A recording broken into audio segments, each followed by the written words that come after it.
안녕하십니까, 최 대표 TV입니다. 이번 시간은 2020년판으로 주유수당에 대해서 좀 살펴보겠습니다. 세 가지 체크 포인트를 가지고 말씀을 드려보겠습니다. 시청하시기 전에 최 대표 TV 구독, 좋아요, 알림 설정 부탁드리겠습니다.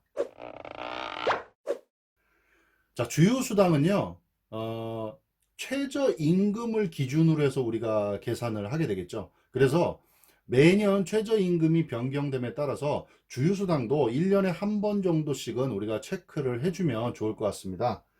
자, 그래서 우선 이제 세 가지로 제가 좀 정리해서 말씀을 드릴 건데, 첫 번째는요, 개념에 대해서 좀 말씀을 드릴 거고요. 두 번째는요, 조건에 대해서 말씀을 드리겠습니다. 세 번째는 계산 방법에 대해서 정리를 해서 좀 말씀을 드려보겠습니다.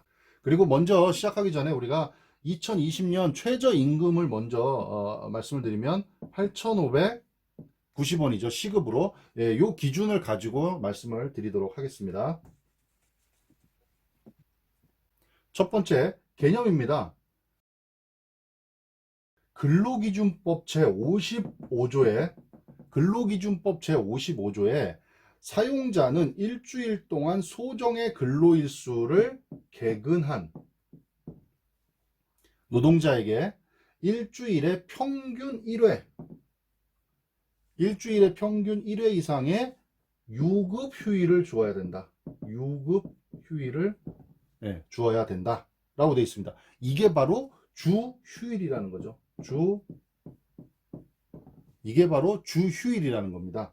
그리고 다시 한번 정리하면 근로기준법 55조에 보면 사용자는 노동자에게 개근한 노동자에게 일주일에 1회 이상의 유급 휴일, 주 휴일을 주어야 된다라고 돼 있죠. 이거는 근로기준법에 명시되어 있는 법이기 때문에 뭐 우리 사업장은 뭐 아르바이트생밖에 없어서 우리 사업장은 뭐 인원이 몇 명 안 되고요. 우리는 원래 뭐 주휴수당을 서로 주지도 않고 받지도 않는 걸로 계약돼 있습니다. 이런 것들은 전부 다 위법한 사항이라고 알고 계시면 될 것 같습니다. 두 번째, 조건입니다. 자, 조건은요, 몇 가지, 한 네 가지 정도로 또 살펴볼 건데요. 첫 번째 조건은 일주에 15시간 이상을 근무를 해야 됩니다. 일주일에 15시간, 이 얘기는 많이 들어보셨죠? 퇴직금 줄 때도 일주일에 15시간 이상 근무해야 주고요. 연차 수당도 일주일에 15시간 이상 되고요. 그래서 4주로 얘기하면 60시간 이렇게 되겠죠. 그래서 한 달에 60시간 이렇게 얘기하기도 하죠. 일주일에 15시간 이상을 근무를 해야 된다. 그리고 두 번째 조건은요.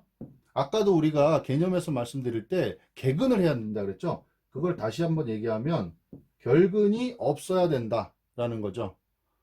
자, 여기서 지각이나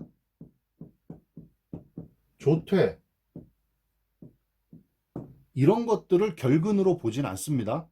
지각이 있더라도 개근은 한 겁니다. 결근이 아니기 때문에 그래서 아예 개인 사정에 의해서 나오지 않는 그런 결근 상황이 있어야 된다. 만약에 그러면 지급되지 않는다라는 얘기고요.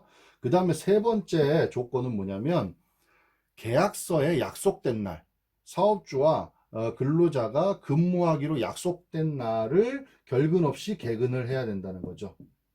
계약서상에 하루에 뭐 9시부터 6시까지 8시간 근무하기로 돼 있다. 아니면 몇 시부터 몇 시까지로 하기로 돼 있다. 이런 부분들을 근무를 해야 된다. 약속된 시간, 날을 근무를 해야 된다라는 거고요. 그 다음에 또 하나의 조건은 뭐냐면 우리가 법정 근로 시간이라고 얘기를 하죠. 법정 근로 시간. 법정 근로 시간은 하루에 8시간을 법정 근로 시간이라고 합니다. 그래서 주휴수당은 이 법정 근로 시간이 8시간을 넘겨서 주지 않습니다. 네, 그래서 만약에 이제 연장 근무가 있는 경우에는 주휴수당을 더 받아야 된다고 생각하시는 분들이 계신데 아무리 연장 근무, 야간 근무가 많더라도 주휴 시간, 주휴일, 주휴수당은 최대한 8시간에 대해서만 받을 수 있다라는 게 마지막 조건입니다. 자, 2020년 주휴수당 마지막 세 번째 포인트는요. 계산 방법입니다. 자, 계산 방법은요. 딱 한 번만 정확히 알고 계시면 그 다음부터는 계산하는 건 수월하십니다.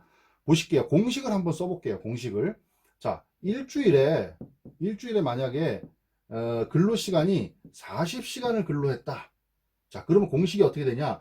일주일간 근로한 시간, 근로시간 여기다가 나누기 40시간, 그리고 여기에다 곱하기 8시간, 곱하기 시급.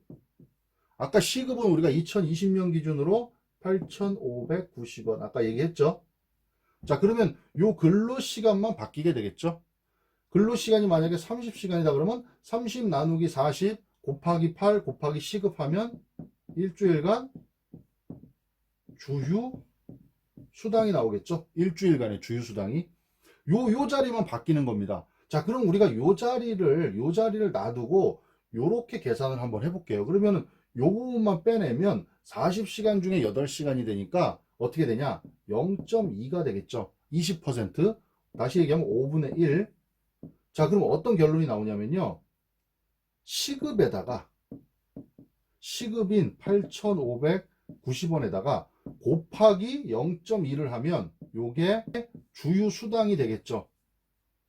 그러면 내가 만약에 근무한 시간이 개인마다 다르다 그러면 요 주휴 수당에다가 내가 근무한 시간만 곱해버리면 각자가 주휴 수당이 얼마인지를 바로 계산하실 수 있겠죠.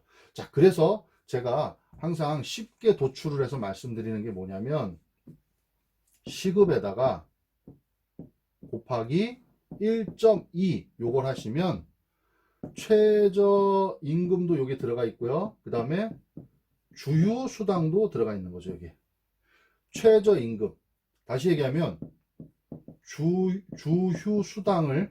주휴수당을 포함한 최저임금을 이렇게 계산하실 수가 있겠죠. 예, 그래서 이렇게까지 간단하게 계산할 수 있는 방법까지 아시면 주휴에 대해서는 뭐 대부분을 다 아셨다고 보면 되고요. 그 다음에 참고적으로 그 조건에 보면 이런 것들도 있어요. 마지막 주는 주휴수당을 주지 않는다. 이 얘기는 뭐냐면 예를 들어서 어떤 알바생이 일주일만 일하기로 계약서를 쓰고 들어왔다 그러면 그 알바생에게는 주휴수당을 지급하지 않습니다. 주휴수당이라고 하면 일주일간 잘 일하는 거에 대한 보상으로 다음 주도 일을 할 거에 대한 어떤 혜택을 주는 거기 때문에 다음 주에 근무할 예정이 돼 있지 않은 알바생은 주휴수당을 지급하지 않는다는 겁니다. 그러면 1주, 2주, 3주 일한 만약에 알바생이 있다 그러면 1주 일하고 1주 일한 거에 대한 주휴수당을 지급하고 그 다음에 2주 일한 거에 대해서는 지급하지만 3주에는 지급하지 않는다. 왜? 4주를 일을 하지 않을 거기 때문에 이렇게 계산하시면 될 것 같습니다. 자, 그래서 오늘 이 시간에는 2020년 판으로 주휴수당에 대해서 개념과 조건과 계산 방식 세 가지 체크 포인트를 가지고 한번 설명을 드렸습니다. 아주 기본적인 내용이기 때문에 잘 좀 숙지하시고 현장에서 활용하시면 좋을 것 같습니다. 감사합니다.